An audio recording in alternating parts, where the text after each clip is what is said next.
Hello and welcome back to another Legacy video, where I'm continuing my adventure with the new companions from Ikoria, Lair of Behemoths, and this time we're playing with Zirda. Zirda is a 3-mana 3/3. The companion requirement is that every card in your deck has to have an activated ability, and activated abilities you activate that aren't mana abilities cost 2 less to activate. The effect can't reduce the mana cost to less than 1, and it has some flavor text of 1 tap, target creature can't block this turn. So the combo here is Grim Monolith taps for 3, and it untaps for 4. With Zirda in play, it untaps for 2, so you net 1 colorless mana each time you do that. And Basalt Monolith taps for 3 and untaps for 3. So Zirda makes the untap ability cost 1, so you net 2 mana each time you tap Basalt Monolith. So basically infinite colorless mana when you have a Zirda. And the deck has Walking Ballista that can kill an opponent. It's got Karn Great Creator that can wish for Mycosynth Lattice with infinite mana. Retrofitter Foundry can make infinite tokens with infinite mana, and then there's also the Bomberman combo built in. That's the Auriok Salvagers. White and colorless, return an artifact, the card from your graveyard to your hand that costs 1 or less. Lion's Eye Diamond is an artifact that costs 1 or less, and it makes 3 mana. So Lion's Eye Diamond plus Auriok Salvagers is infinite mana of any number of colors. And that's the deck. We are trying to combo off with Karn, Ballista, or Salvagers, or Zirda. Like, everything in this deck fuels the combo. Bomberman lists traditionally have had Chalice of the Void and Monastery Mentor in them as well as a side plan, but we don't get to do that because every card in the deck has to have an activated ability, and Chalice and Mentor don't have them. So this is heavy on the combo. And let's go get all in. Let's see how this goes. Balls to the walls. Let's try it out. Alright, so the way companions work is after you do your die roll, or determine who's going first, but before you draw your opening hand, you reveal if you have a companion. And I do. Here's Zirda. And our opponent is playing Yorion. Alright, that's going to be pretty sweet. I've seen some value Yorion decks that are basically just miracles, and then at some point they cast a 5-mana 4/5 that draws 2 to 6 cards. So, pretty sweet. This hand has turn 2 Karn, and nothing else. I guess that's not true because we have Zirda, so it has infinite colorless mana and turn 2 Karn. That changes everything. Already the companion made an unkeepable hand keepable. We're still like a little soft to a counterspell, but we can use Cavern on Elemental to make sure Zirda resolves.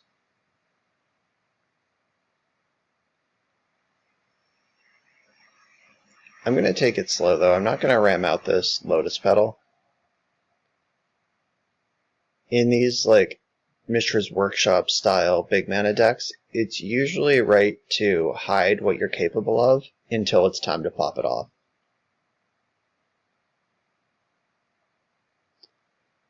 Like, I'm going to cast Grim Monolith this turn, and then next turn try to just kill them with Karn.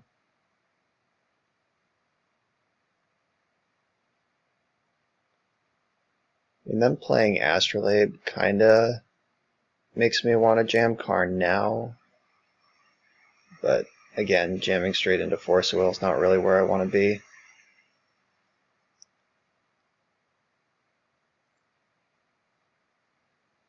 Alright, so now we have 2 lethal threats. If Zirda doesn't get removed right away, then we can Ballista them or Karn them, and they'll need 2 Force of Wills to get through it.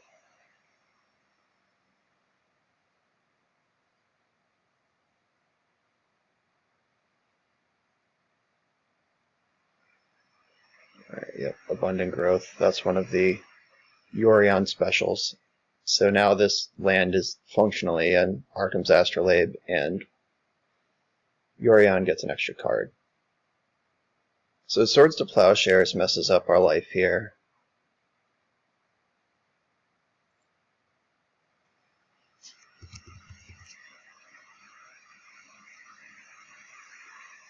But they are an 80 card deck, so maybe they just don't have it. I'm going to tap for red because I can.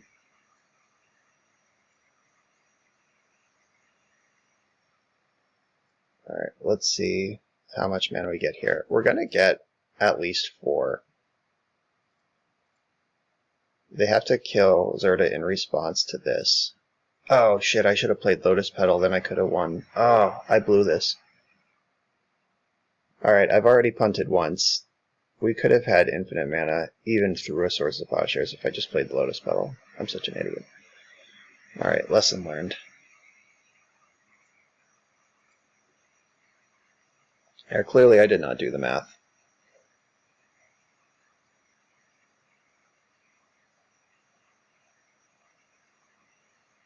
Alright, off to a good start, learning hard lessons.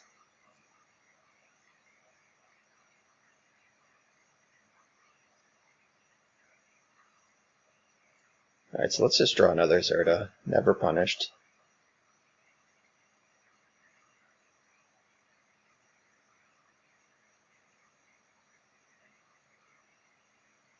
Salvager is not really what I'm looking for. We just run out this Ballista on 1.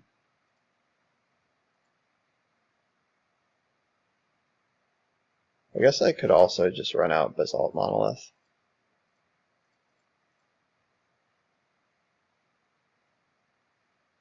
Yeah, so that has our infinite mana ready to go, rather than with the Grim Monolith, where we'd have to untap it first. If we draw Lion's Eye Diamond, we can win on the spot, barring more disruption. Let's see. Alright, there's still 1 mana short of Yorion.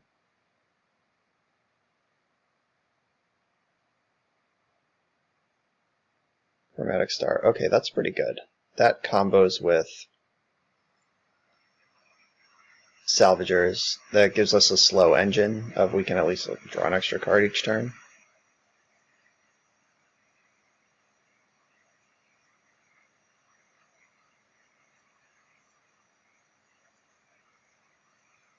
I'll present some sort of pressure here. It's not much, but it'll do.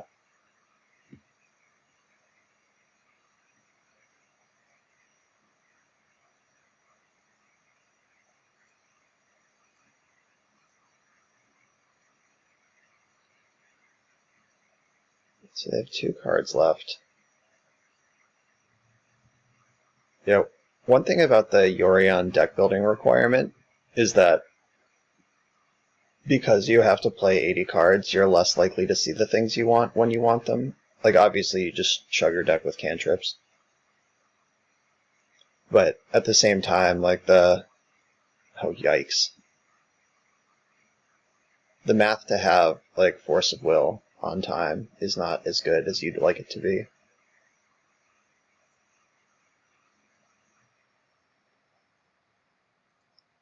Alright, so I'm going to play this Opal.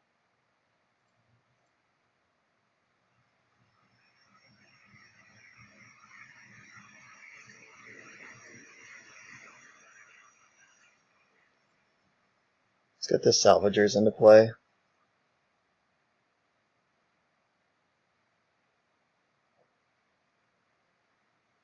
I can rebuy Chromatic Star, worst case scenario. Opal was a really good draw, though.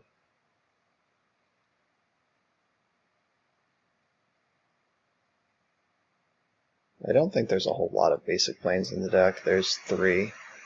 So basically Mox Opal and the 3 planes. It's the time to Yorion as Muldrifter. Yeah, that's the strength of this card in these builds. They they just traded 1-for-1, even 1-for-2 at one point with the Force of Will, and then they just play this gigantic monster that draws 2 cards. It's pretty good.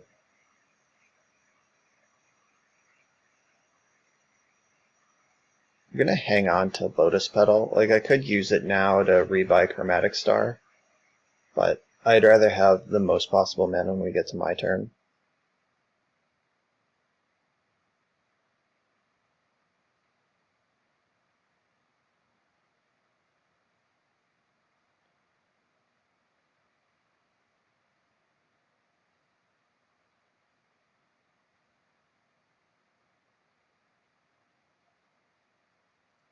Alright, we found another star.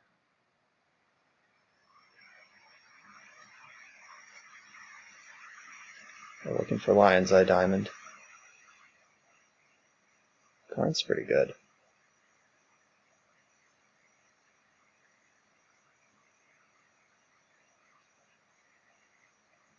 So I could pop the Petal here, get back Chromatic Star, but I don't think I want to do that. I want to just keep my mana around.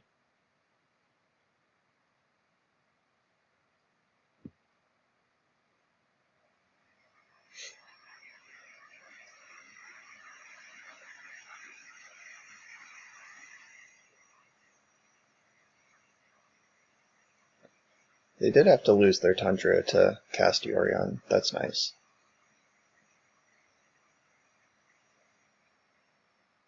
Mystic Sanctuary probably getting back Plow. Yeah.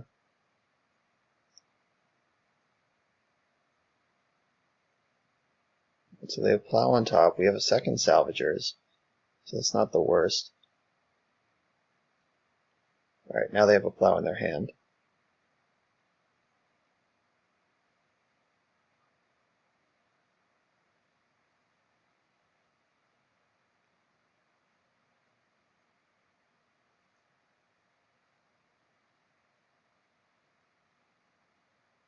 Back to Basics is really good against the Bomberman deck, always has been.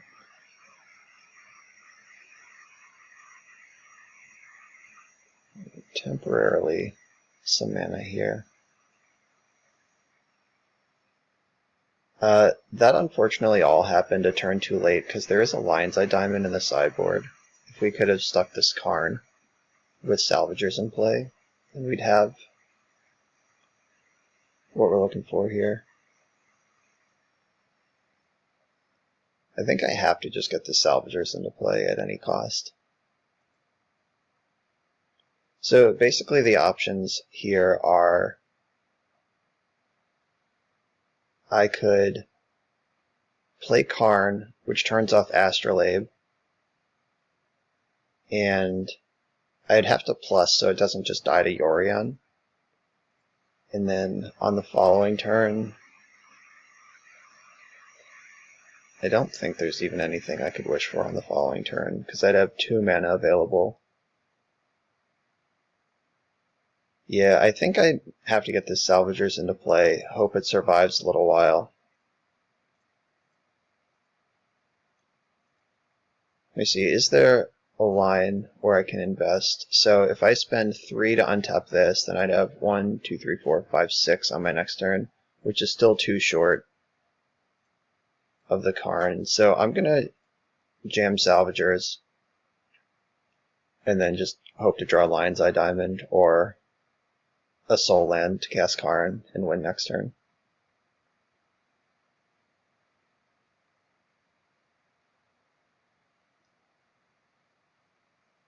Oh, obviously they're going to fetch Mystic Sanctuary. Oh, they didn't do it. Wow. Okay. I'm a little surprised by that. If they had fetched Mystic Sanctuary to get this Plow back, then I would have just played right into that.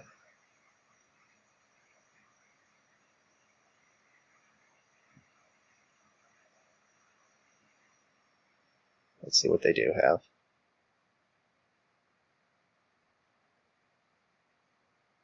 Oh, they exiled the Plow also, so Mystic Sanctuary is off the table. Right, let's just draw an Ancient Tomb and win the game. What do you say, folks?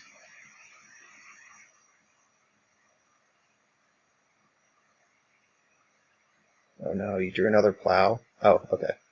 Path. That still sucks, but it's not as bad as it could have been.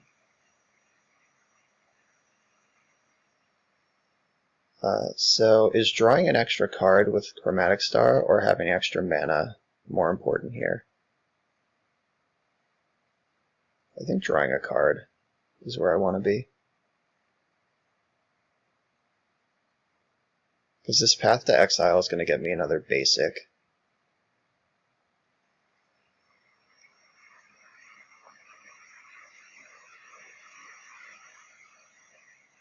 I'm on the 2-turn. Oh, we would have won the game if they didn't have that.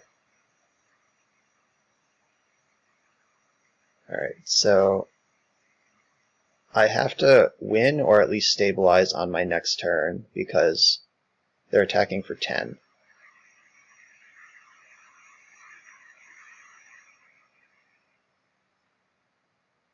I'm tapping into 5 mana here.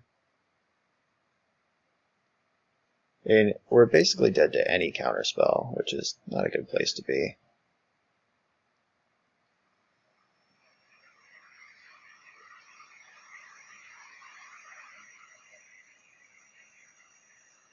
Let's draw Zirda.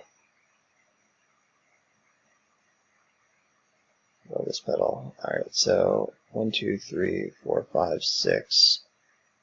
I don't think there's anything I can do for 6 mana. Yeah, we would have needed 7 to Ensnaring Bridge.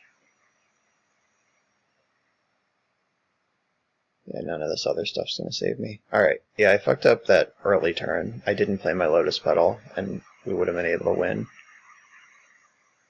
through all of their nonsense. But lesson learned. I don't even think I sideboard here, because if I bring in something like Surgical... Oh wait, no, it's each permanent card in your deck. Okay, never mind, so I could bring in Surgical. I thought it was every card in your deck had an activated ability, but I guess that would be really hard to build around. Now the question is, do I even want Surgical? Clearing out Swords to Plowshares or whatever, like, we've seen Mystic Sanctuary, I'm sure they have Snapcaster Mages, so if we're doing that, what are we cutting? And I think the answer is that we just don't want it.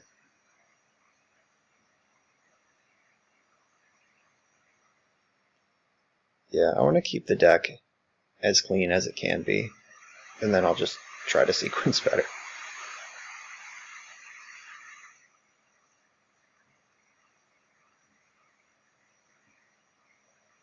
Alright, so what is this one? This is a turn 2 Karn or Mystic Forge. I can keep this.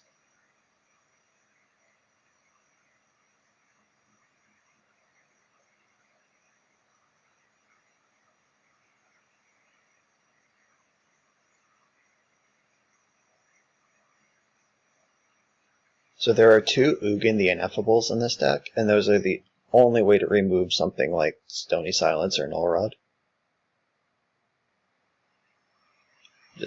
Just saying. If we're worried about that kind of thing.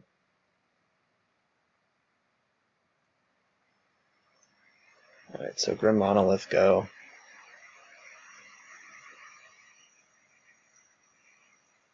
If I draw Lotus Petal, I'll just go for Zirda. But if I don't, I think it is better to get the Karn into play.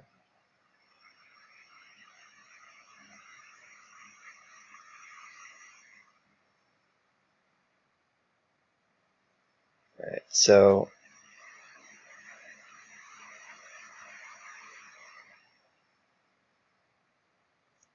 I'll name Elemental again.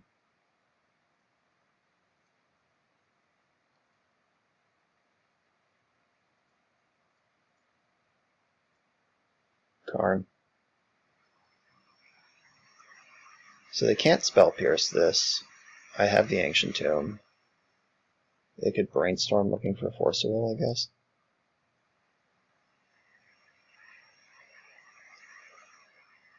I'm not sure if Karn or Mystic Forge is actually the better play there, but I'm inclined to go with the permanent that's harder to answer. Now what? Resolved Karn. I guess I could just grab this defense grid.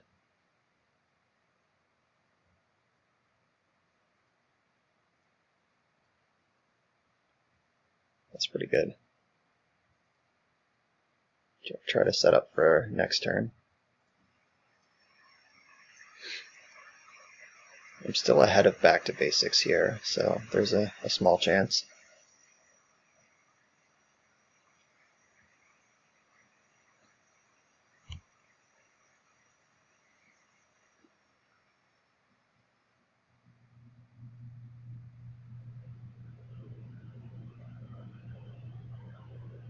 If I draw Lotus Petal, I can win on the spot. Let me see, is there...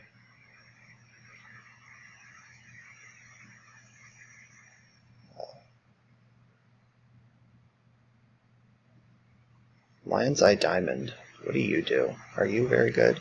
Yeah, I can just lattice now? Alright. Yeah, I would say that's pretty good. Alright, so I'm gonna name Elemental again. And naming Human for Salvagers is a play I can make. But I can Zirda at my heart's content now, because I'm just getting lattice.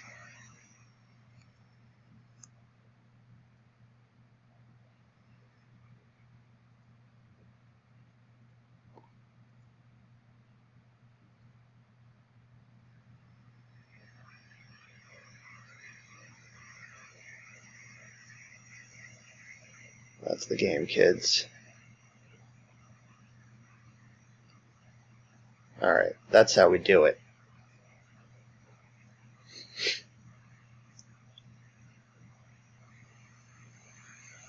On the draw, things are a little tougher, but I still don't think that Surgical is better than any of the actual cards in our deck.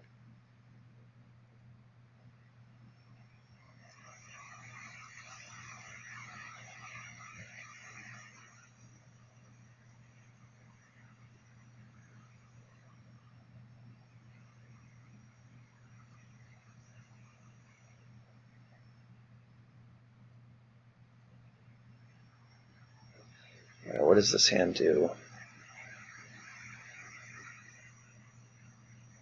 Does it turn to Mystic Forge?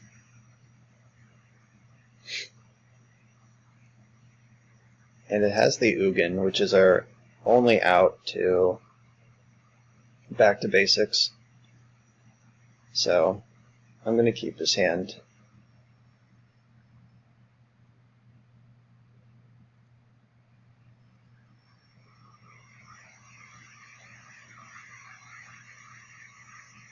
The Cavern's a pretty good draw.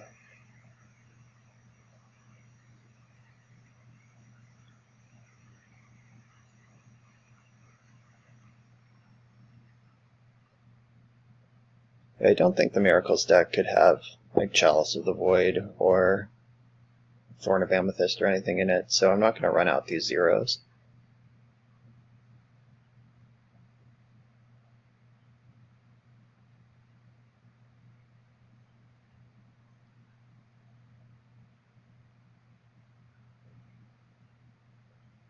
Another Lotus Petal would be a pretty great draw, because then I could Mox Opal.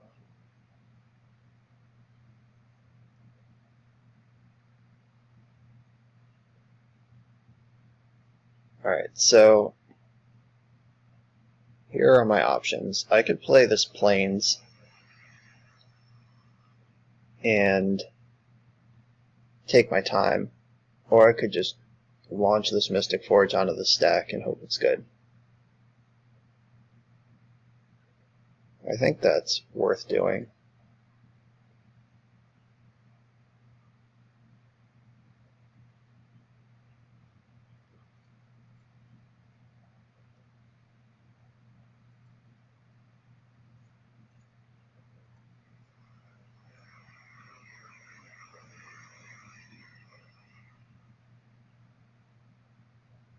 It's cool that we have two of these, so if they counter this, I hope it's with Force of Will.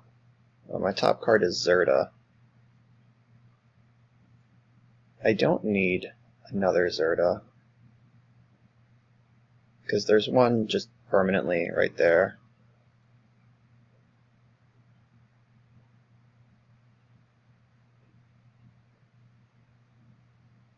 Oh, yikes.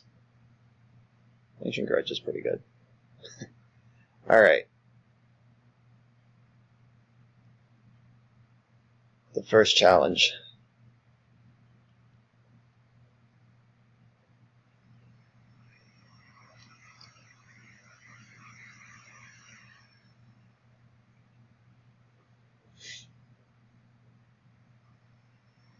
Ancient Grudge is so good. I was saying that it's nice we have two of these, but they have two of these just built right in. What a good magic card that is.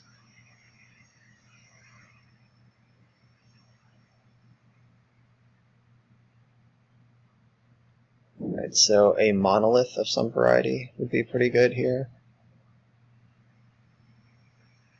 Salvagers. What does Salvagers do? It's not an artifact, for one, so it dodges Ancient Grudge. They are going to need a second type of hate to kill it. But if I play it, I lose my City of Traders, but I think that's happening no matter what. Like, I don't think there's a world where I just pass without making a land drop this turn. I have to cast one of these 4s.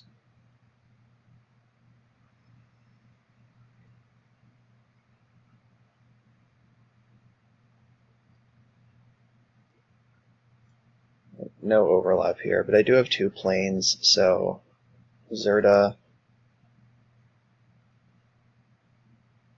might not be a huge deal. I think I want to hold on to my cavern.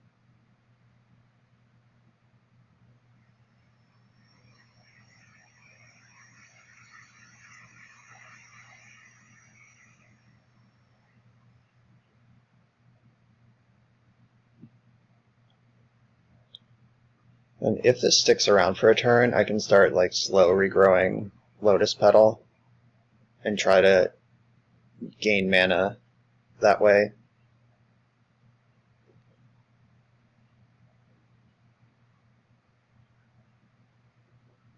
Of course, just Swords to Plowshares mops this up real nice. Path to Exile would be like fine, because our hand is pretty expensive.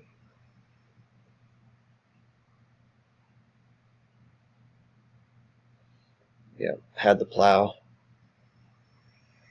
It doesn't look like this deck is 80 cards based on how our opponent has still always had the answer.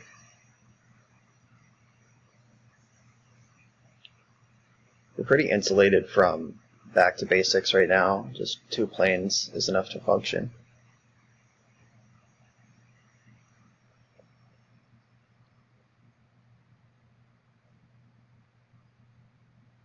So they now have the 4 islands that they could Mystic Sanctuary any of these spells from their graveyard back, so I have to consider that for the rest of the game.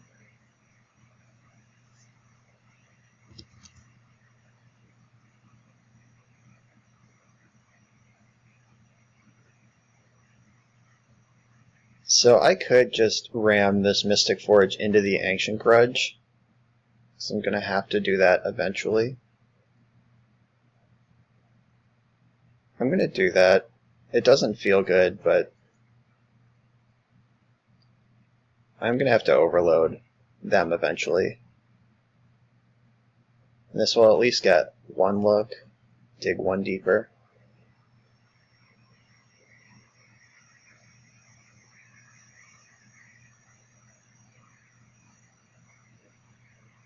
I wonder what they're fetching for. They already have this cleanly answered with the Ancient Grudge.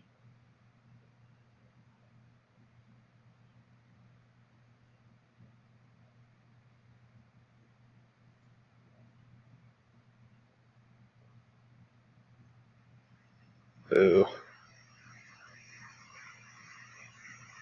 So they're going to grudge in response here.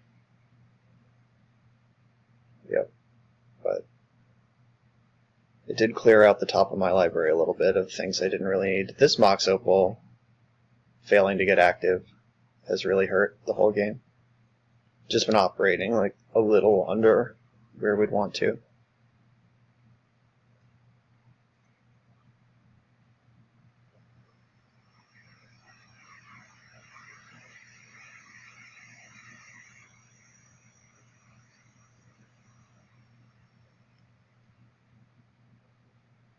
Burrow's a pretty good card.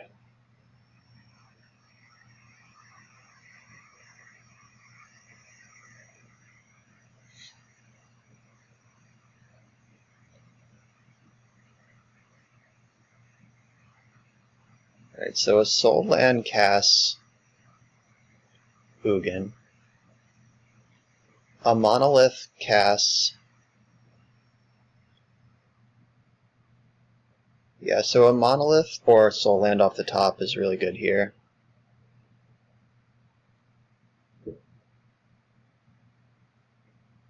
As if we cast a monolith, it'll turn on Mox Opal, and then we can cast Zirda, and we'll have the mana left over to untap the monolith. Oh, Jesus. Now we can never win.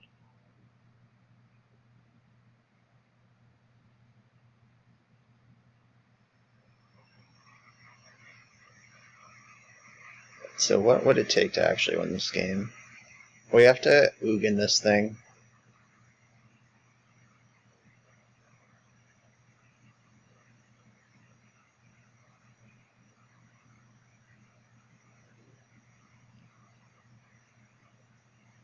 With Brainstorm, Uro coming, Oof in play, we're 3 men away from Ugin. I think we can pretty safely pack this one up, yeah. Now they have Oko also. Yeah, so I lost the match because I missequenced that game 1 with the Lotus Petal. These sort of decks, there's no room for error. You need to sequence perfectly, you need to understand exactly how the math lines up for every card in your deck. And I didn't do that and was immediately punished. Decks without Brainstorm tend to be a lot harder to play optimally, believe it or not, because even though Brainstorm creates massive decision trees that reward tight play over time, Brainstorm also fixes a lot of problems. Like, plenty of times, like if you watch my videos, I'm like, oh, I messed that up. I hope I draw Brainstorm, and then I draw Brainstorm in the next turn or two and just fix all my previous mistakes. But the deck with no manipulation of any kind doesn't get that luxury.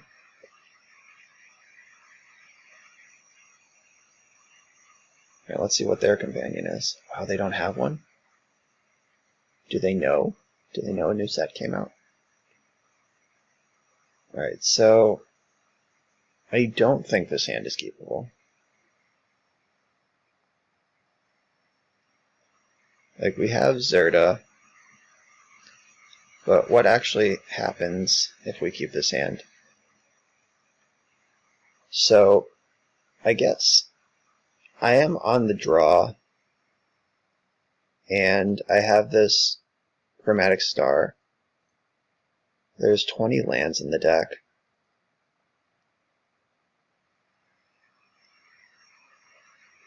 So this has the win if we can stick this Basalt Monolith.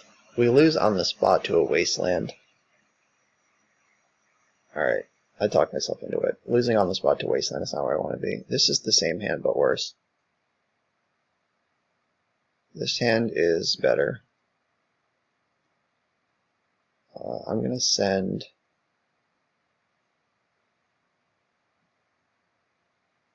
I think Ancient Den is definitely one of them, and it's probably Lion's Eye Diamond to the bottom.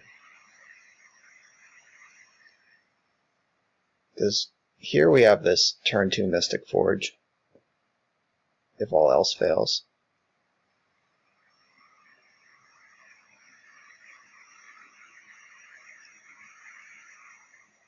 Burning Inquiry, my god.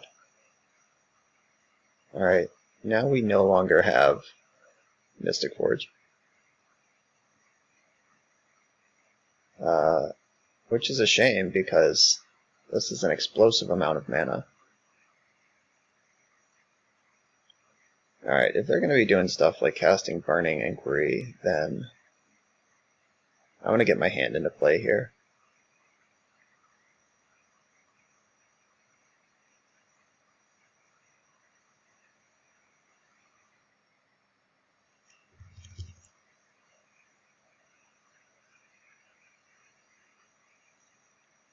Right, I'm not going to cast Zirda. Should I cast Zirda? I don't want it to just like get lightning bolted, because that's my plan for victory.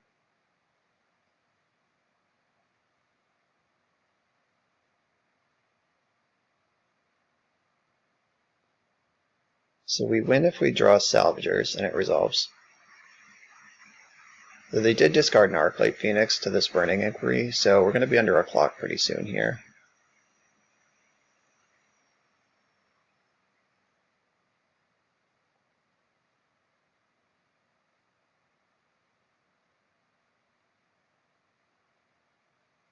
Alright, they had the Lightning Bolt. Glad Zirda isn't in play. They discarded a second Phoenix. Jeez. This draw has worked out well for them, but I mean, we still have plenty we could do. We got good top decks.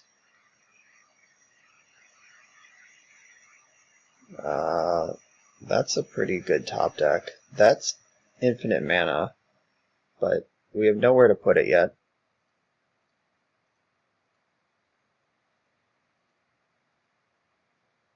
Alright, we need to draw a payoff.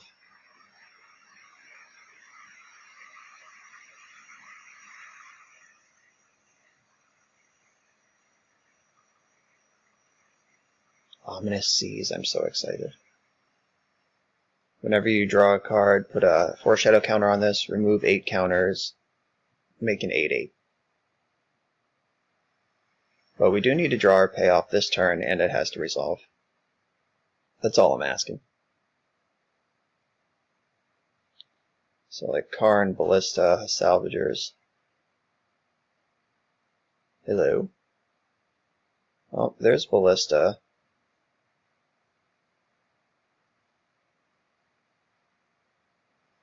Let's see if we can do this.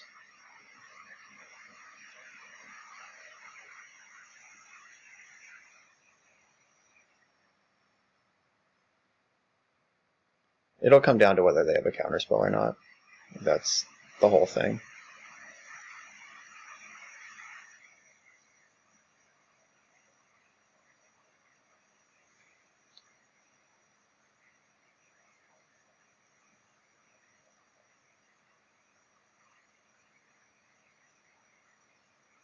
Alright, I'm gonna pause the recording while I make all this mana. You don't have to watch that. Alright, I have a bunch of mana. So I'm gonna cast Ballista, and we lose to a counterspell, and we beat anything that's not a counterspell.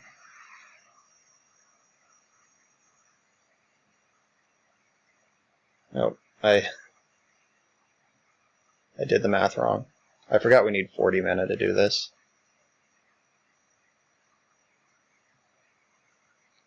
It's XX, not X, obviously.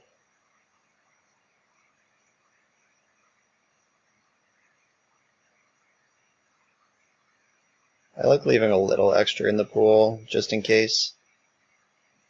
Alright, this time we can Ballista for 20.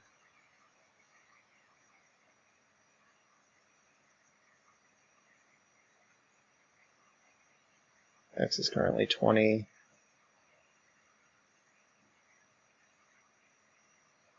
Make it 22.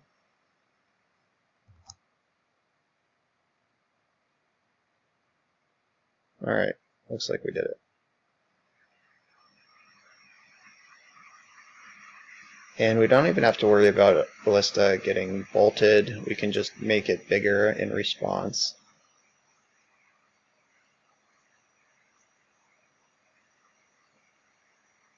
Or just burn them out in response. Alright. Managed to string that one together by the razor thin margins. Alright, so I'm pretty sure Surgical Extraction is something I want against the Arclight Phoenix deck. Mindbreak Trap is an option, but probably not a super exciting one. Retrofitter Foundry is not going to be good in this matchup. This is only good if we're already going infinite. So less inclined to have that in the deck.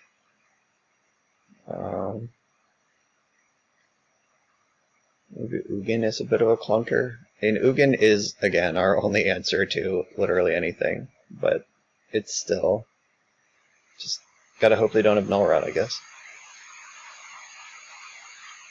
I think they're more likely to have Leyline than Null Rod. Though it's a very good time to be a Null Rod deck in Legacy, because of Lurrus, every deck is just playing Mishra's Bauble now.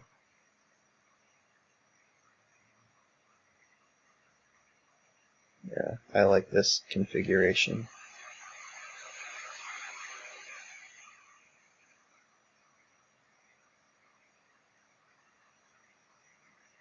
That previous game definitely made possible by the companion mechanic. Alright, so we have the whole combo here. I'm gonna keep this. And we might get Burning Inquiry anyway, so can't count on anything. Yeah, there it is. We lost our Salvagers and our Ballista. Bummer. They did not discard anything important.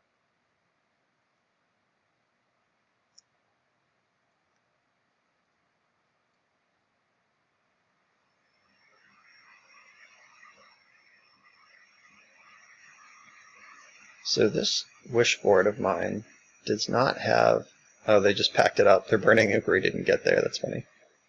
This wish board does not have Tormod script, notably. That's something I'm gonna fix if I play this deck again. That's a change I'm gonna make. Because being able to Karn on exactly 4 mana and wish for some point of interaction is really nice to do. Alright, well, we take those.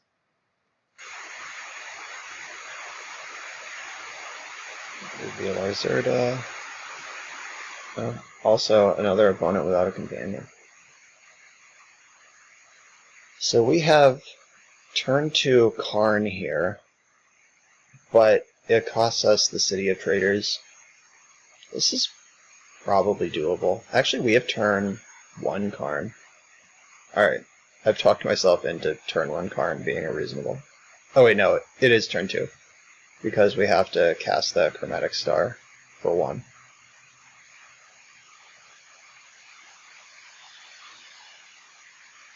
I guess I could cast Zirda here.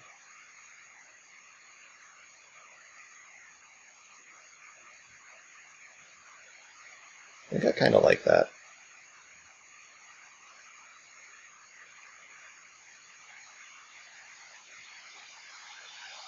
Alright, so casting Zirda here, what that does is that it checks for a counterspell, like if they want to counter the Zirda, and then it makes them decide, like, they can't both Wasteland me and Plow or Bolt Zirda. Alright, they can just put dredge cards into play, though. Wow, I might just die here. Yikes. Okay.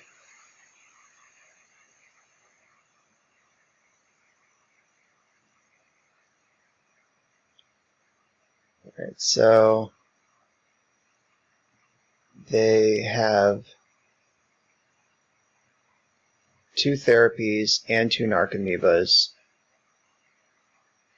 I don't think I see a bridge from below. That's pretty lucky if true.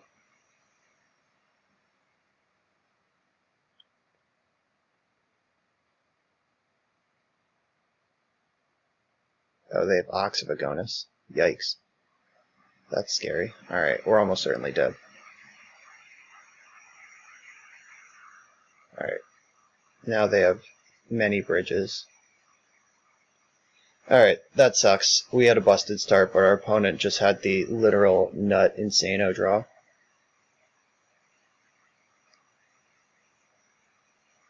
What can I even do about this?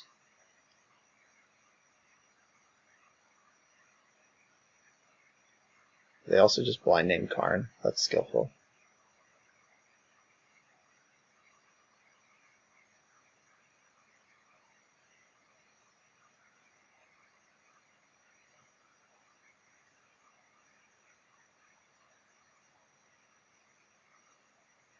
So what can we draw here? I'm pretty sure the answer is we have to draw like either a payoff or a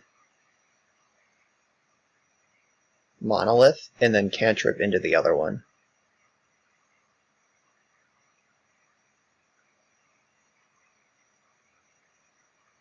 So there's still a chance. There's no longer a chance.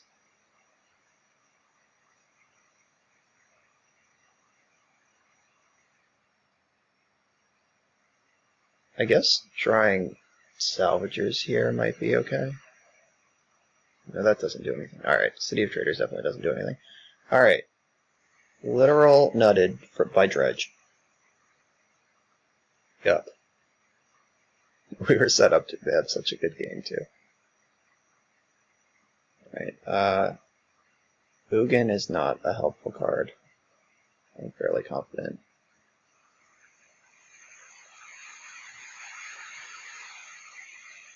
We want these surgicals in.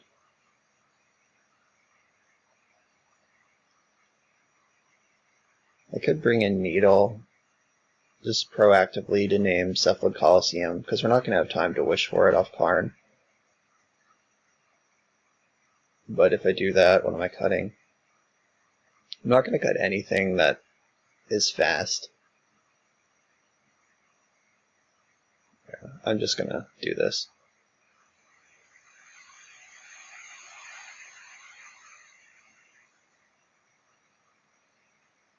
So this is the turn 2 Karn again.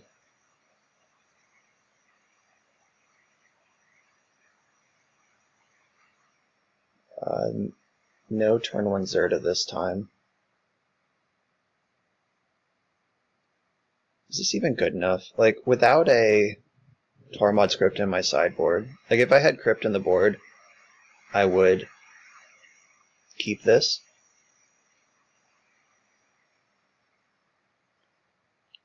What does this hand actually do? I can Ancient Tomb, Chromatic Star, Mox Opal, pass.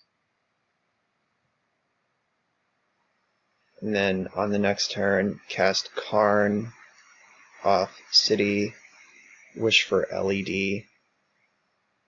Then I have 1 mana left, that doesn't do anything.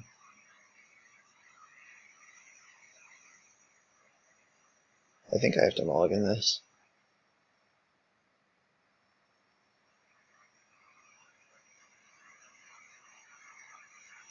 Alright, this one, despite how it looks, is actually much, much better.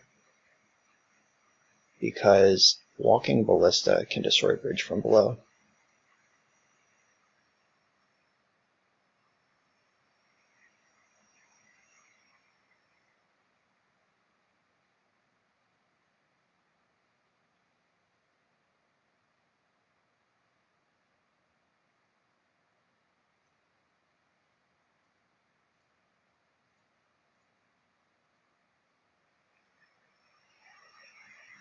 Alright, so just sitting Ballista in play means they can't rely on Bridge from below to do anything until they remove it.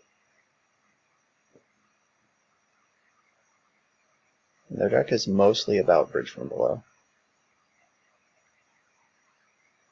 However, this isn't going to hold forever, and we do need to get something going here.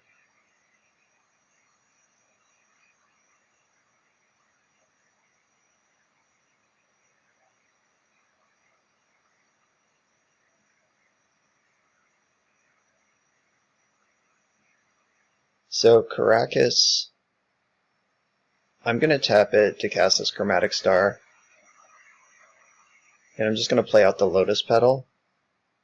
They might just like get me with Force of Vigor here, but they're a Cabal Therapy deck, and I want to just make sure nothing can hit. Oh, yikes. That worked out perfectly for them. Yeah, I played into that. Alright. So I'm going to shoot the Narcomoeba because that makes it so they don't even get the 1 zombie.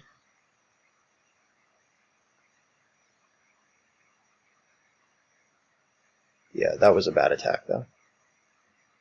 We are getting schooled by a Dredge Master right now.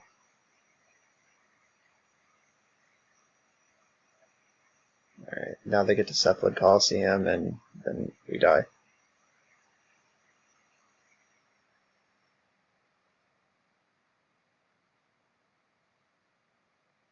Alright, 1 Narcomoeba, 2 bridges. If I didn't attack, they would have 0 bridges, so any losing here is completely my own fault.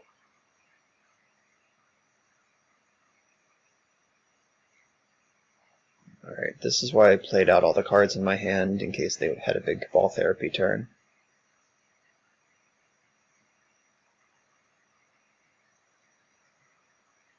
Now we need to rip a payoff off the top of the deck.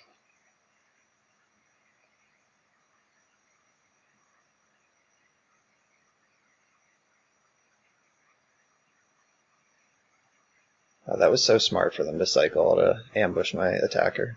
Alright.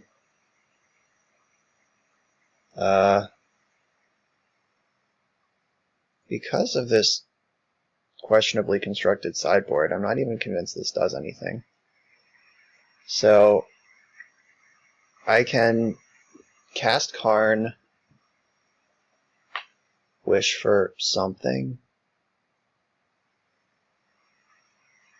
Do they have another therapy? They don't currently have a therapy. They do have Dread Return, which is bad news for me. Because that means they have something worth Dread Returning. So they have a haste threat that can win the game on the spot.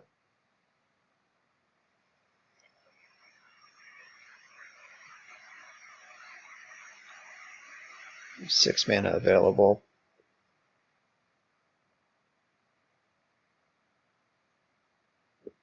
Well, this is unexciting.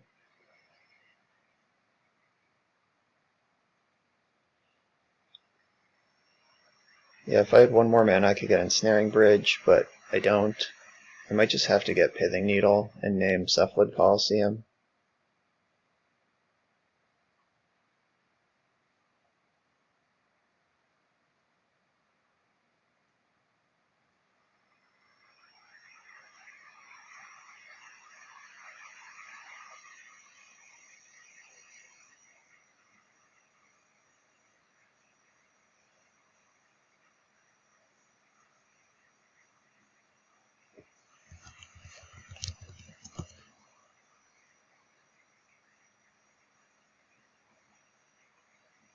Yeah, that sucks. So now they can just attack Karn.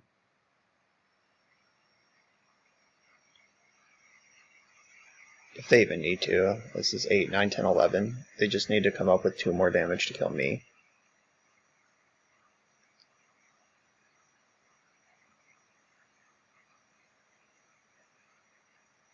They did not find a haste monster for the Dread Return. They can cast Faithless Looting still, which should get more than halfway through their deck.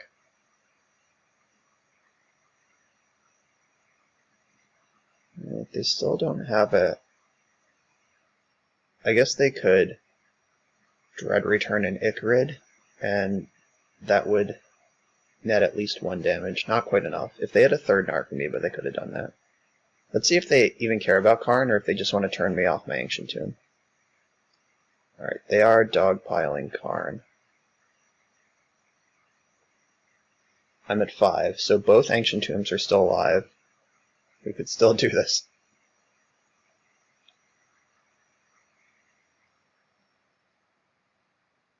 Come on, big money. So we need to cantrip into a monolith, and we can win.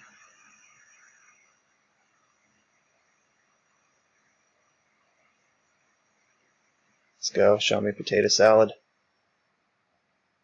Alright, can I afford a rebuy?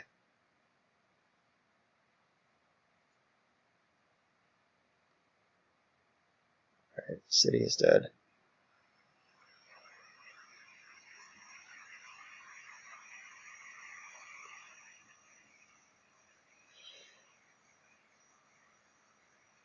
Come on, monolith. Mystic Forge. I think we're starting to run out of gas here.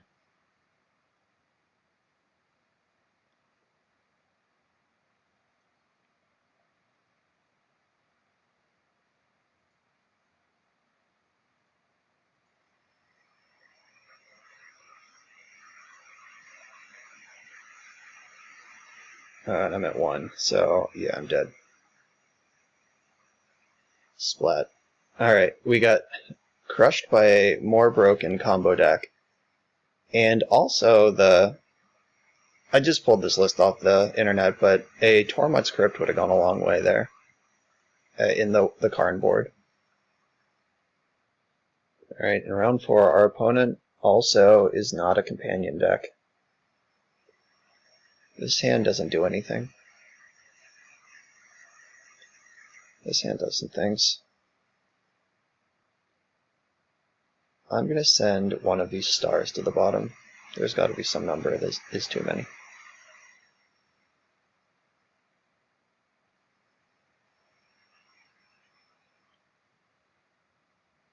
This tropical island pass. Suspicious.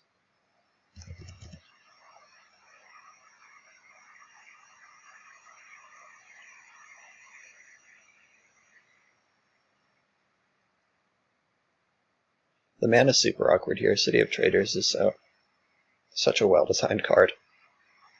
Frustratingly well-designed.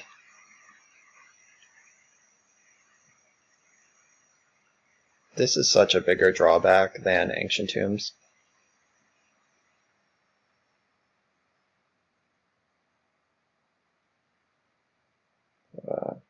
Brainstorm.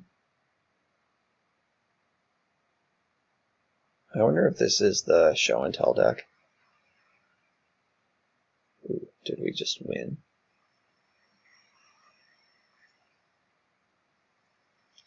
So Grim Monolith. Alright, no, we didn't win yet. We can win next turn. I could also just jam Karn or Mystic Forge right now.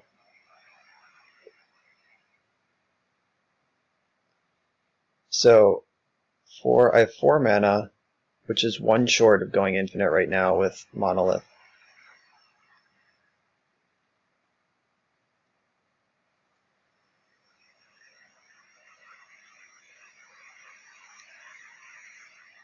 I could jam Karn, get LED, and then LED untaps Monolith for next turn. I think jamming Mystic Forge has a higher upside though.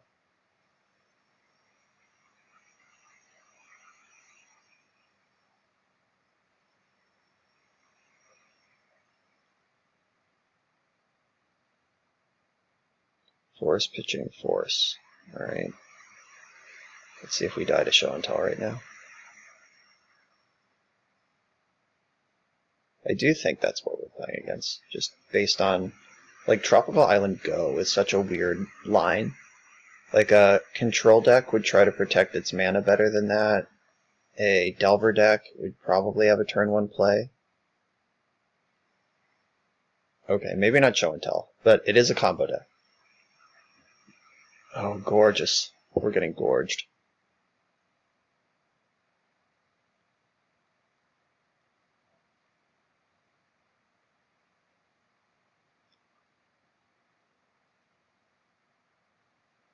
Alright, do they have the Animate Dead?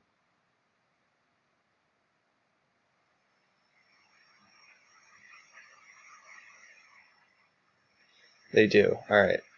I'm gonna let this combo happen, even though I'm sure we're dead, just for the sake of the video. So the way this works is that Animate Dead enters the battlefield, it reanimates World Gorger Dragon. World Gorger Dragon exiles all your other permanents when it comes into play, including the Animate Dead. And when Animate Dead leaves play, World Gorger Dragon dies. So each iteration of this, they get however much mana equal to the lands they control, and because they have Astrolabe, they draw a card. So at some point, they'll have to put another creature in their graveyard and reanimate that instead. Like, they will eventually draw another Entomb that they can cast at some point, and they can Entomb, like, Ambassador Liquatus or Una, Queen of the Fae, or whatever their win condition actually is. I would like to find out what their win condition is, so I know what to name with Pithing Needle in subsequent games. This has been a rough league for the deck without Force of Will in it. Like, we're out here just trying to slam our combo into play, and we've been paired against several just more busted combo decks.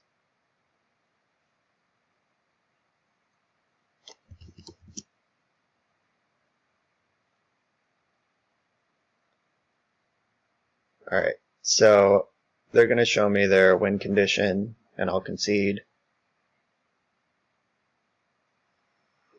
That is Stroke, and they have Snapcaster. Alright. So that will deck me eventually when they have infinite mana. Alright. Fair enough. Okay, so Mindbreak Trap and Surgical are both pretty good here. I have seen this deck before where it pivots into just like bug control. Like they just board out the Dragon package and bring in Leovolds and stuff. And if that is happening, we're going to get got by this package. But I'm not sure if they would board in that against the deck with no show and tell, or with no Force of Will. So I don't know, we're in sort of a level game here, if they even have it at all. Mystic Forge is pretty clunky in a matchup this fast. I think I need all the monoliths. I could probably cut the main deck Zirdas. That's funny. Either one can be my companion. This Karn package, I'm pretty unimpressed with.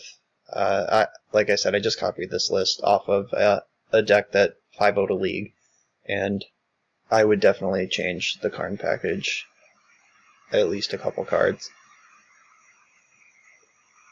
I think I need my Lotus Petals. Karn Salvagers. Maybe it's just Chromatic Star.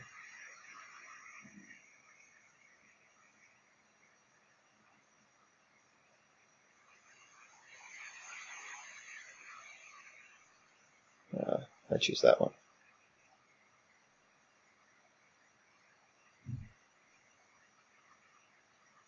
What does this hand do? It has a turn 2 Mystic Forge and a Surgical. I'm in.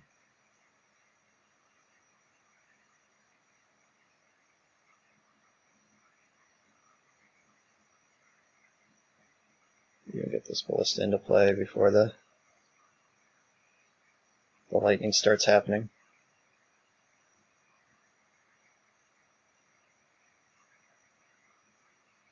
Karakas is pretty good too. If they just like pivot onto classic Reanimator and just try to put Grizzlebrand into play, I'm ready for that.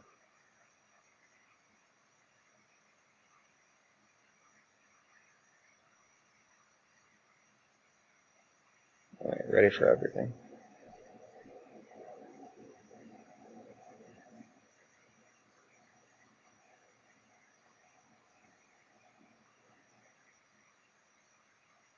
Alright, they didn't force all that. Salvagers on top.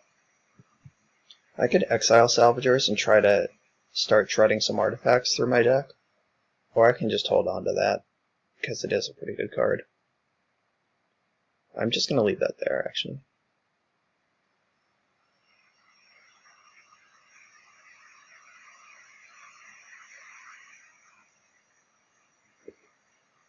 As drawing Salvagers gives me another payoff if they answer this Mystic Forge.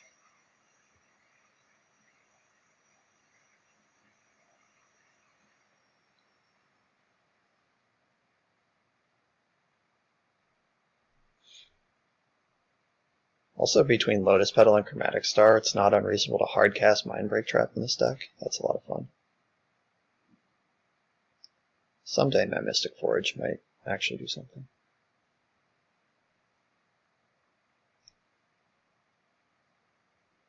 Alright, so there's a Ballista on top. I think I want to just spew that for 0 to get through the deck. Like, having an extra 1/1 in play isn't going to matter in this matchup.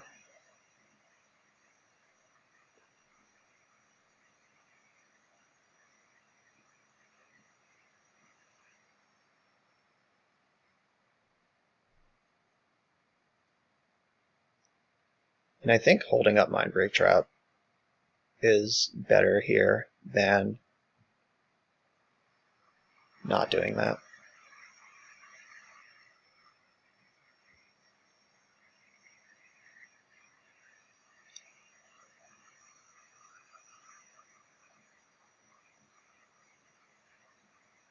And by hold up, I mean hard cast. Alright, we like Entomb. So if I go after the Gorger now, then they won't have mana to do something like Spell Pierce.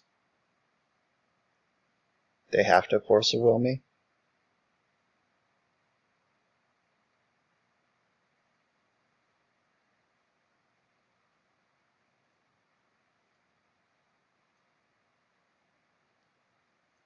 Just that one. And then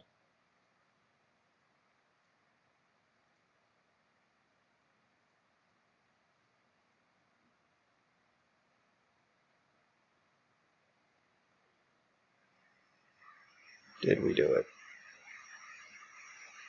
Alright, so they are also an Oko deck. They only have the one Gorger.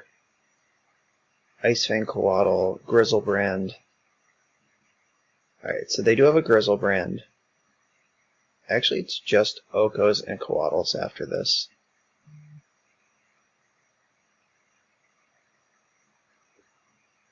So there's two Okos, two Coatls, and a Grizzlebrand in this deck that they now have to win with. Okay. And their hand was Animate, Decay, Oko, and C. Alright, so they probably want to Elk my Mystic Forge before I go nuts, which is fine because then I get to kill Oko.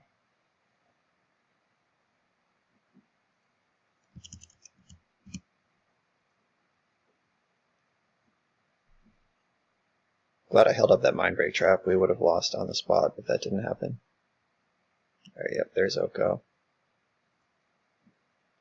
They can Animate Dead my things. That's a legal play they're allowed to make. So I gotta be careful about what creatures I put in the graveyard. And I have this Caracas for the future Grizzlebrand. Just put a counter on this, and then yeah, I'll play the Caracas.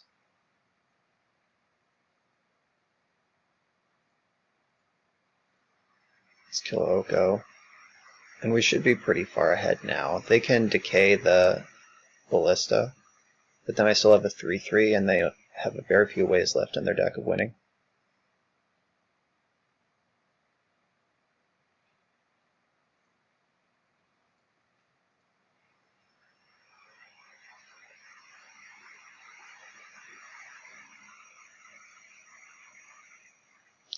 And we can just go to Elktown. Population Elk.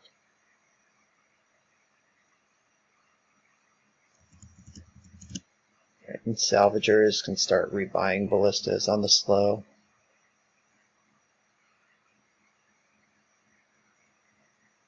I have to name Elemental for this because my fox is uncastable without it.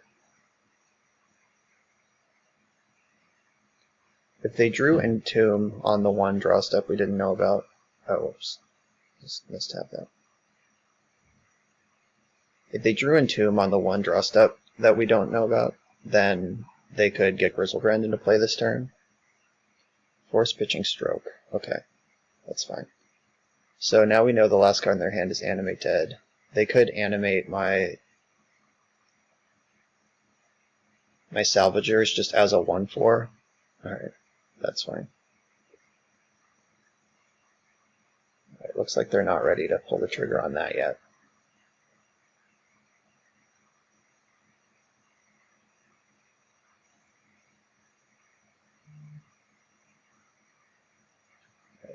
It's time for Zirda. Zirda also just puts lethal into play.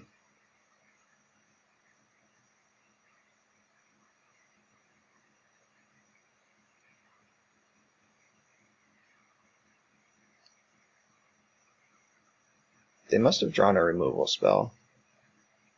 Or else they should have animated my salvagers to block.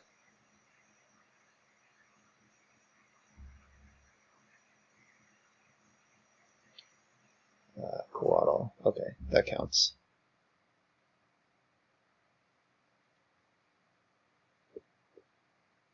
I hope they block Zirda. Nice. That one I can save.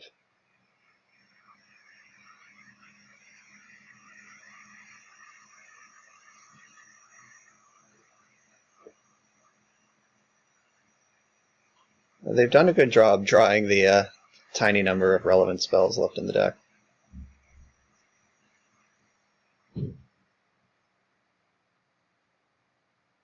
And I'm also at 7 with 2 Ancient Tombs in play, so this is getting tenuous.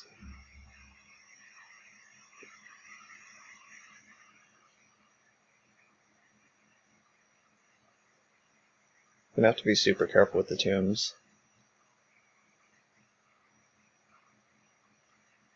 Alright, now they're animating my salvagers.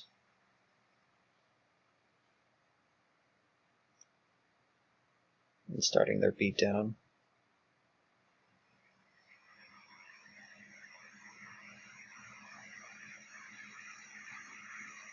Okay, do you even do anything with this sketchy sideboard?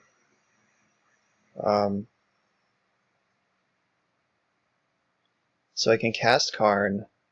That turns off Astrolabe.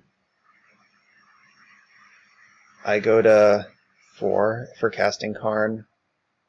I can wish for...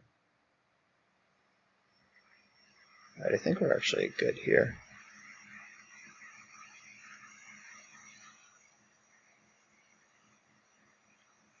Right, here's Karn. And I can wish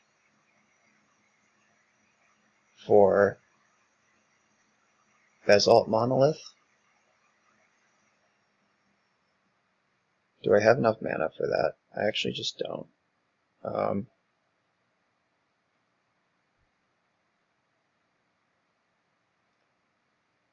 Staff of Domination. Is it time to dominate?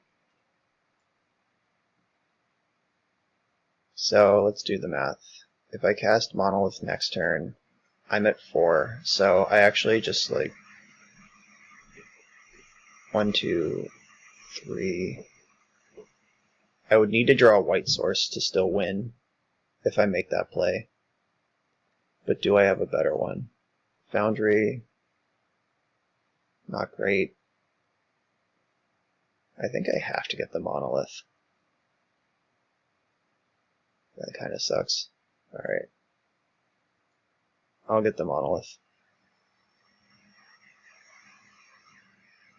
That exposes me to Thoughtseize, but the Zird is in my hand, so I was already exposed to Thoughtseize. So I have to draw a white source.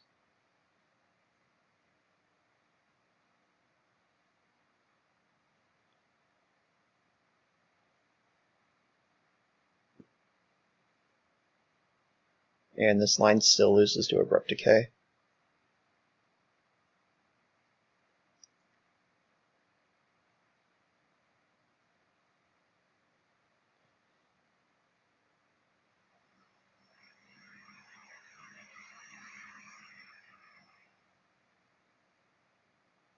Now this Icefang Coatl has really delivered.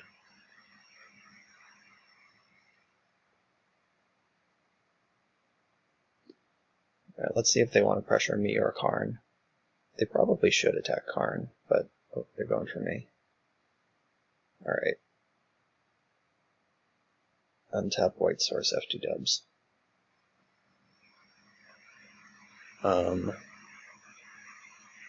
You're pretty good.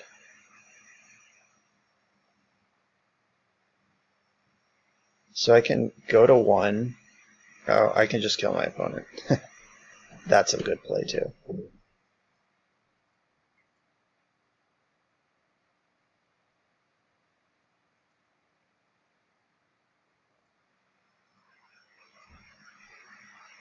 Alright. It's nice when your opponent is at the same health as their scary creature.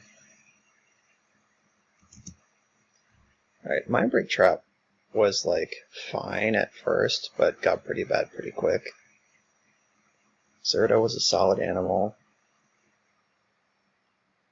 If we get into one of those Oko games, Ugin is absolutely dominating.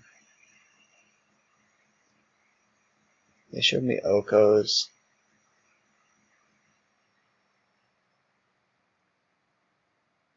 So Pithing Needle has text.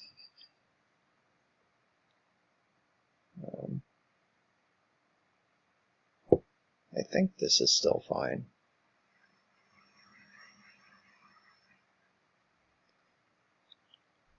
Now that they've seen Mindbreak Trap, they're unlikely to cast 3 spells in a turn.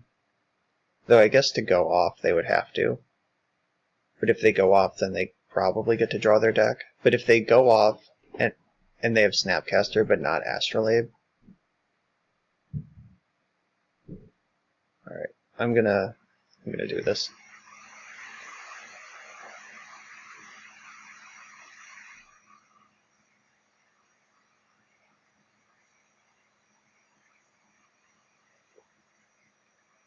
Reveal my buddy.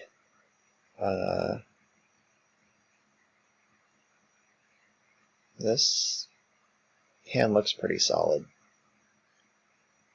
So we have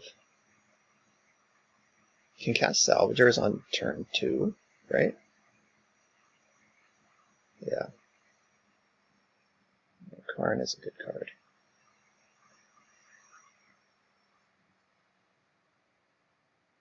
I'm going to run the Opal out there. I don't think I needed to, because there's so many scarier Thoughtseize targets in this hand. Again, we're in the spot where if Karn could wish for Tormod Script, we'd be way better off.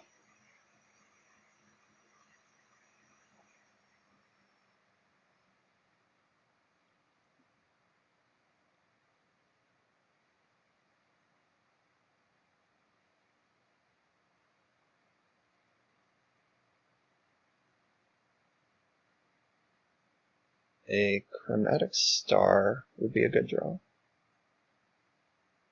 Maybe that doesn't matter. Not sure. This looks like a Thoughtseize to me. Yeah. Alright, I'm getting seized. I would take Grim Monolith from this hand, but I hope that they have a different plan.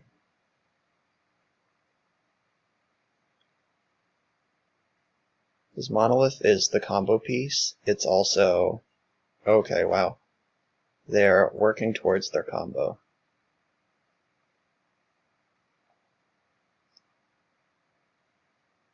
Alright, so by taking Mindbreak Trap, it tells me that they don't have like the fair Oko hand, and that they do think they can combo off before me. That was probably a really good draw.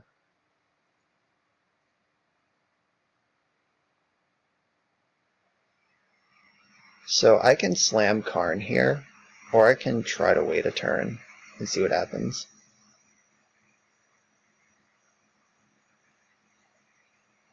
I am actually just going to slam Karn.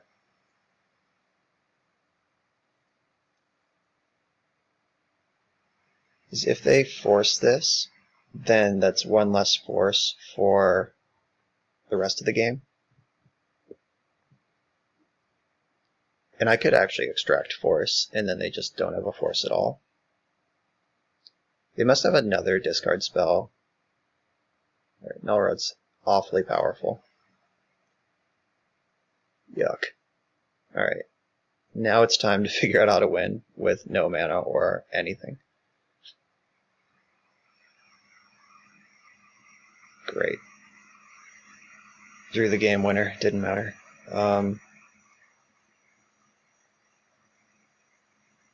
I don't think I can remove a Null Rod. Like, Ugin only destroys permanents with color.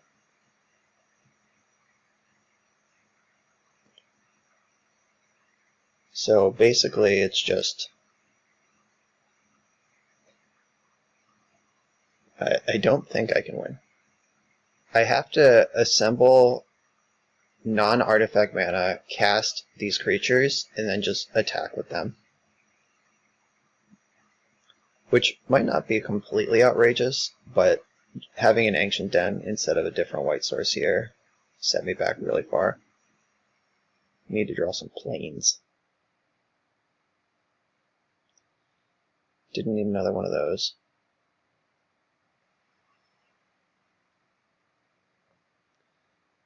I guess at this point I just have to hope that they go for their combo and fail, and just never find an Oko. Alright, if I can cast that even on one, then I have a clock.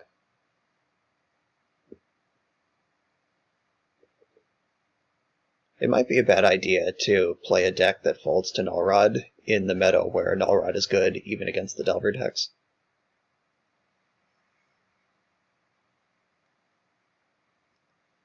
God, Null Rod's so good right now. Stroke of Genius for one. Yeah, I love it. Love it. So exiling Stroke is the same as exiling World Warrior Dragon, because they don't have another way to win at instant speed. Like, Gorger would basically just be like producing Grizzlebrand if they get to go off. Alright, so I'm going to put this threat into play. They're on a 14 turn clock. Let's go.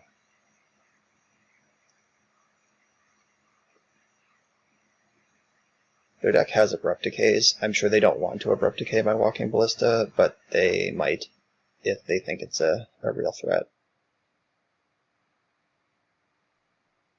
I imagine that's what they're thinking about right now. Oh, Coatl. Yeah, that's this a lot better than Abrupt Decay. But the race is on. I can't ping because of Null Rod.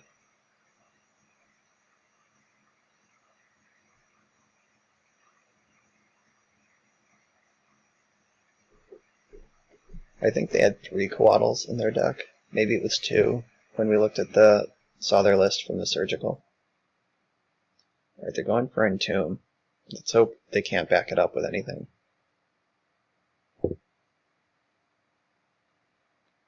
That's one spell. So if they go for Animate Dead here and I Surgical and they force back, then that turns on Mindbreak Trout.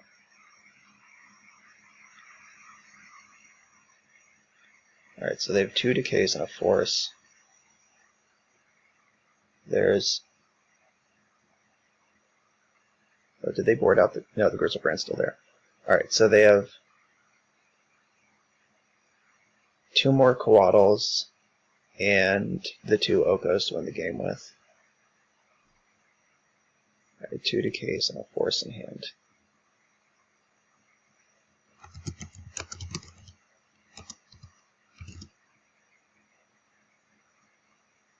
And now we race.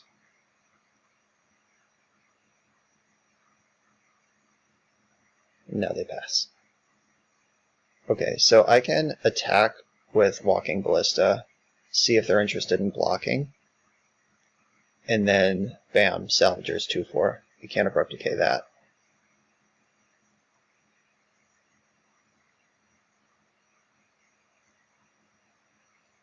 Alright, get this in before they can force it.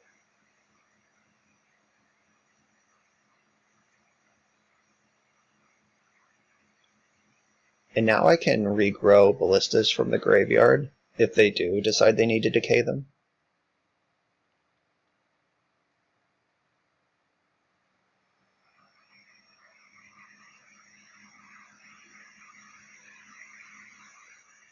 Which eventually they will, because their life total does matter.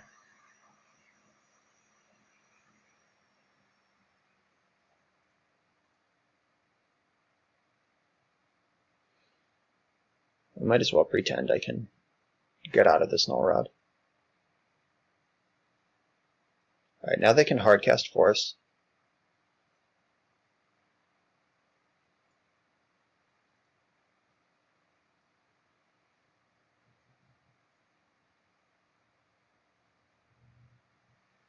Alright, non-artifact mana sources. Love it.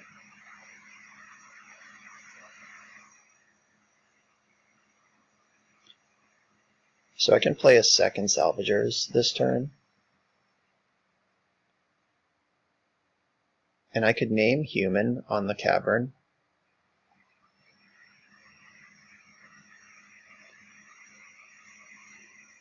I'm not going to play Zirda because I know that they have 2 Abrupt Decays in hand.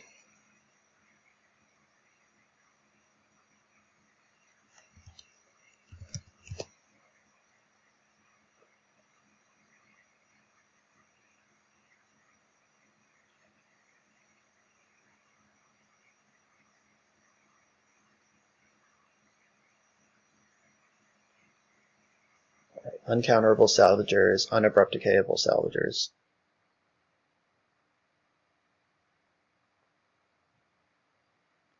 Important to note that Oko, when it elks things, doesn't change their converted mana cost.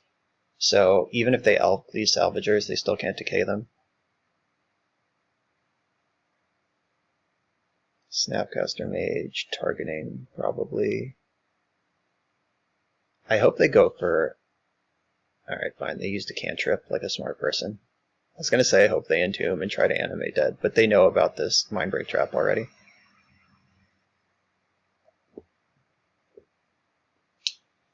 If they put another spell on the stack this turn, like literally any spell, I'll slam this off, because I'm never going to be able to hardcast it. And they're unlikely to cast 3 spells in a turn again. They didn't fall for it.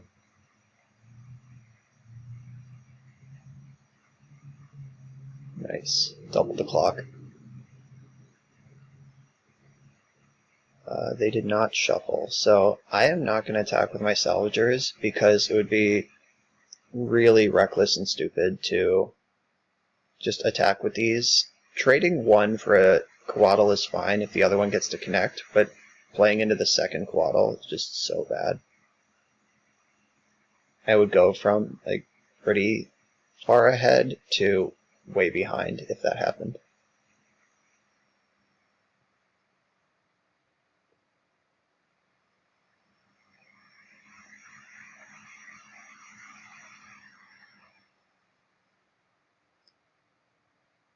We're witnessing a fine game of 2 combo decks trying to figure out how to win after their combo is stopped. My opponent's deck does contain Oko though, so they could make a quick work out of me once they find... Alright, there's the second Coatl, glad I didn't attack. Yeah, once they find the Oko, I could be in trouble pretty quick. Like, they have more ways to bust open this slow grind than I do. Now they want to get attacky.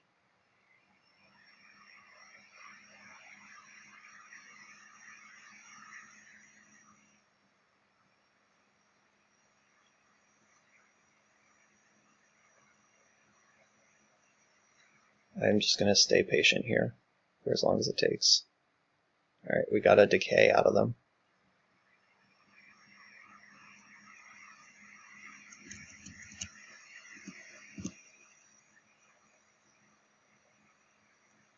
They'll regrow that Ballista in their end step, so they can't Thoughtseize it. Though Thoughtseize would do more damage than the Ballista would probably over the course of the game.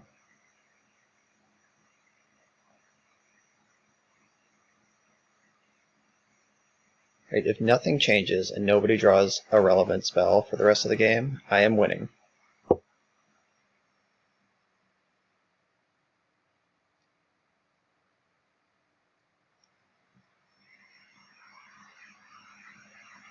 Is it time for the other decay? Yep.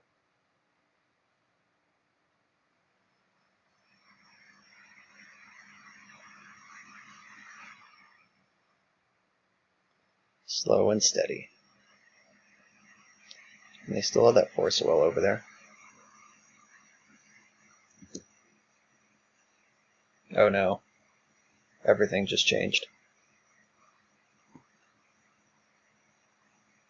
Alright, now they have a 3-3. I can just double block that though. That stops the ballista beats.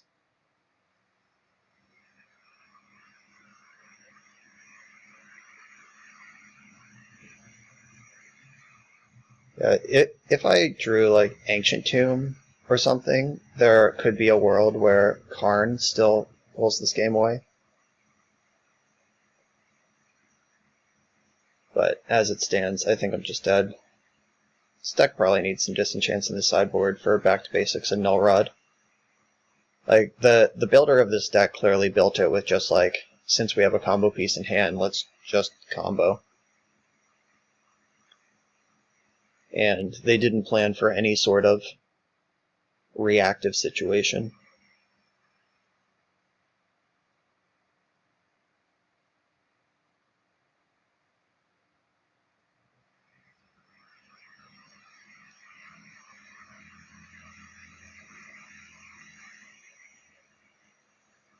Alright. That's not going to help.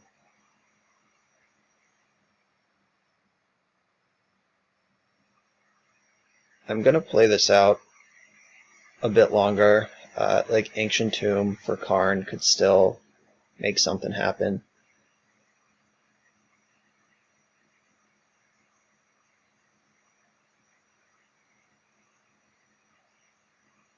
They're making lots of foods. They can't gain life because of Null Rod, which is a small blessing. Oh, I guess they're just holding this Force of Will up, so the Karn doesn't even matter. Alright. Now that I remembered they have Force of Will in their hand, I can just concede. They've got me pretty well covered here. They have a better backup plan than I do. Alright, let's see if we can salvage the 2-3. This league has not gone well. Alright, we're here for the final round. Another opponent without a companion. I'm surprised we played against 3 companionless opponents this round. I would have figured everyone was just on them. My hand doesn't do anything. This hand needs some help, but it's close enough that I'm going to keep it and bottom the Ugin.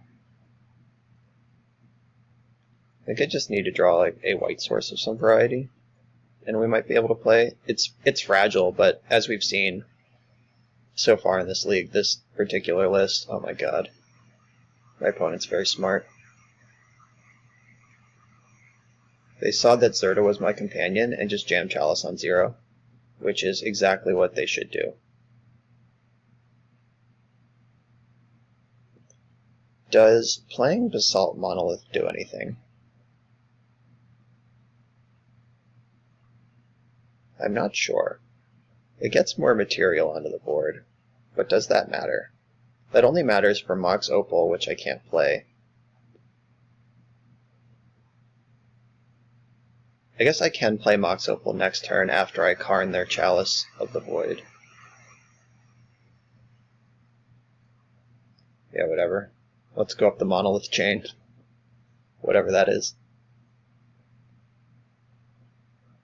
And Basalt Monolith is a better card than Grim Monolith because it untaps for 1 less, so that makes sense. I've talked myself into it. I think... I guess, like, do I lead on... I have to lead on Karn, because Mystic Forge, when they have Chalice on 0, Mystic Forge is just so bad. Oh, wow. Alright, yeah, they just packed it up to that. I was going to kill the Chalice and play the things, but... Alright, turn 2 Karn against... We're in some sort of Artifact Mirror. They might be on Erosa, actually, which is a deck I was a big champion of before the Companions changed the metagame. And I actually just don't even sideboard for this matchup. Same deck, right back in. I don't have more answers to Chalice of the Void, which is the only thing I would want out of my sideboard. So, here we are. This is another match where I would bring in Disenchant if it was a card in my board.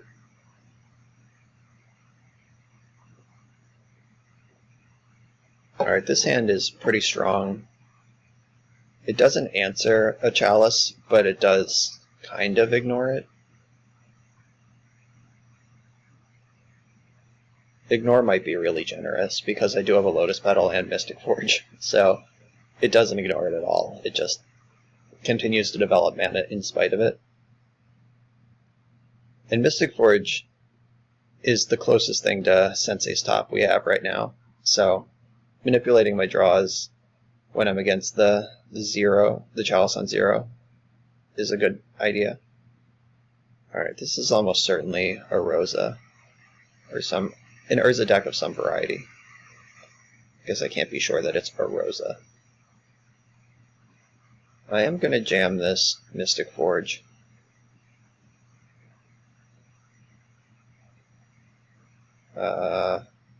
Grim Monolith. I don't need another one of those.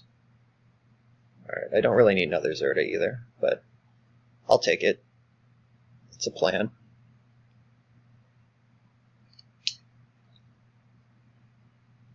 So here comes Urza. Yep.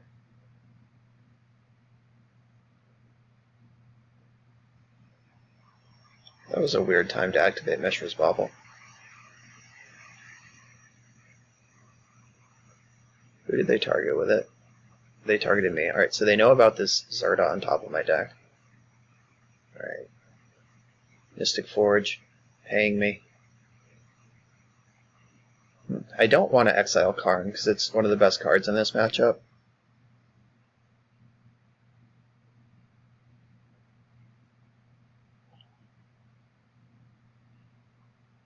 I guess we'll see what happens with this Zirda.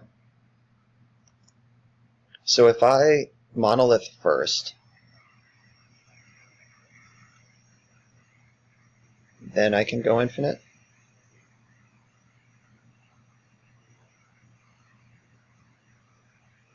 So they would have to counter this.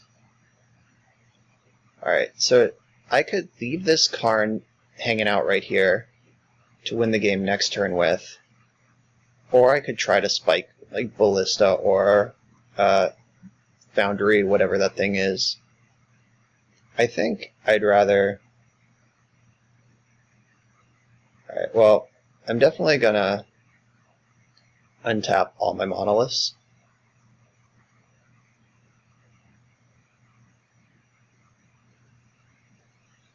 And just pass. And Karn is one of my best draws in the matchup, even if I don't go infinite with it. Oh shit, colorless cards. I just realized that I should have won right there. And colorless spells. Alright.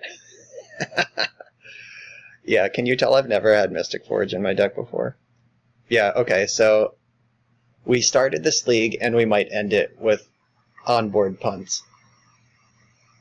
Yeah, it just did not occur to me that this busted Planeswalker might be castable off of my busted artifact. Alright, had infinite mana, infinite everything, didn't need it. Echo of Aeons. That sucks, because...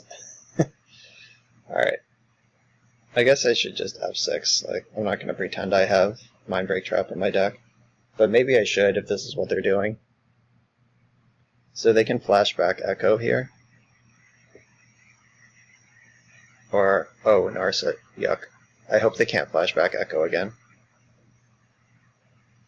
Remember that time I had the win on board and just didn't do it?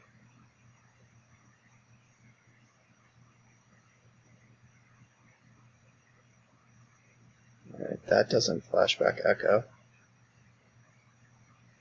Alright, we might have dodged.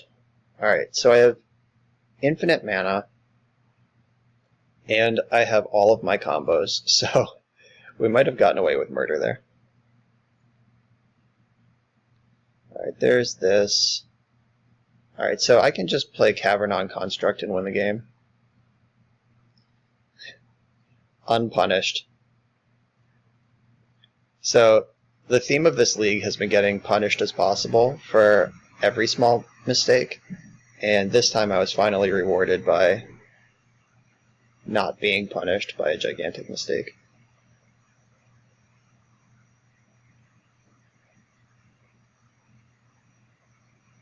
Alright, so Basalt Monolith. I played this just because it's Magic Online, and this one clicks a little faster.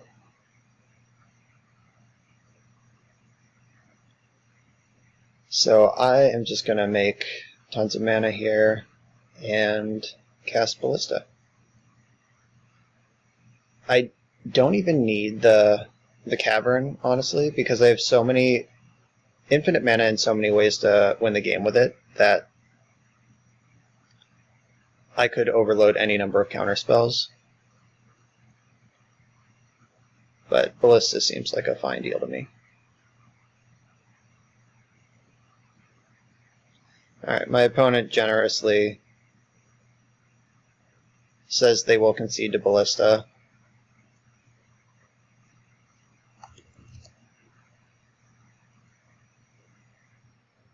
I believe them, but just in case.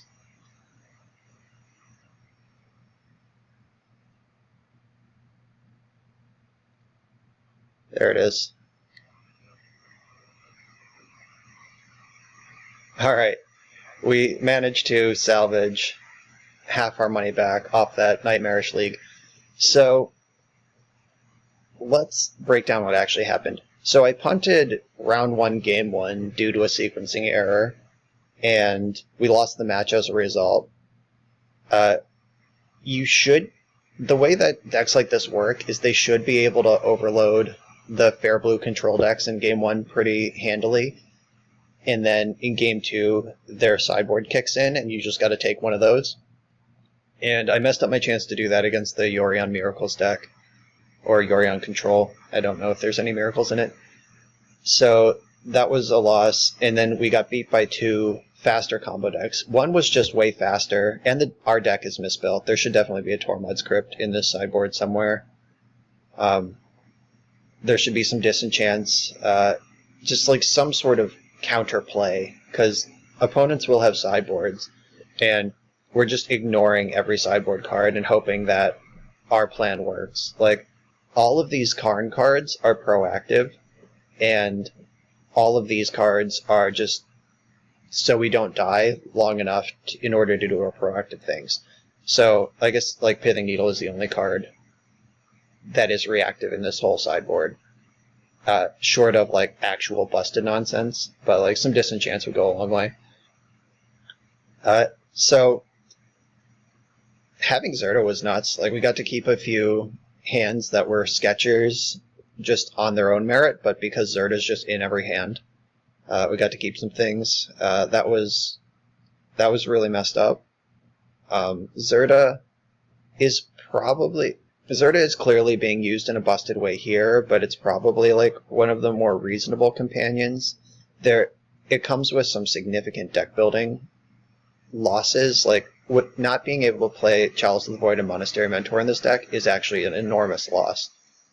Don't let the deck list fool you. This Zirda is not free. So I understand why the person who built this deck built it the way they did, just leaning hard into, we made these concessions in order to play Zirda, let's maximize it by comboing as fast as possible. But I would definitely mess with the sideboard if I played this again.